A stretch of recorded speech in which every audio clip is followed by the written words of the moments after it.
Are trans fats clogging your arteries?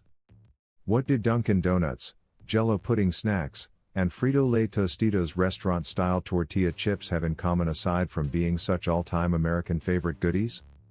All of them are guilty, with the sin of having trans fat. You may ask, what is the trans fat? Because you now know, the foods that have this often unlabeled but present ingredient. Trans fat results from hydrogenation. Hydrogenation happens when hydrogen is added to vegetable oil and a certain percentage of the unsaturated fat transforms into trans fat. Trans fat is useful for several reasons. 1. Increases the shelf life of packaged food. 2. Stabilizes the flavor of foods containing saturated fats, among others. 3. Solidifies other key ingredients like margarine and other baked goods. Unfortunately, it acts like saturated fats and clogs the heart's arteries. This is a serious concern as most Americans consume 4 to 5 times as much saturated fat as trans fat in their diets.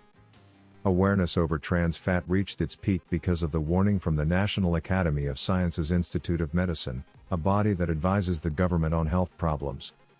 It issued its official position on trans fat. Trans fat worsens blood cholesterol levels and almost surely increases the risk of heart disease. Because of this, the FDA issued a ruling that food manufacturers have to list trans fat on their nutrition labels until January 1, 2006.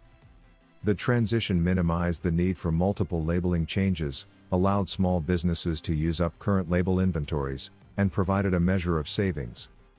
So you can check for the listing of trans fat on the Nutrition Facts panel directly under the line for saturated fat. Health experts agree that it is not possible to eliminate all of the trans fat from your diet. However, you can take the following steps to ensure it stays at its minimum. When choose foods low in saturated fats and cholesterol, use the general rule of thumb. Remember, 5% or less of the daily value is low and 20% or more is high.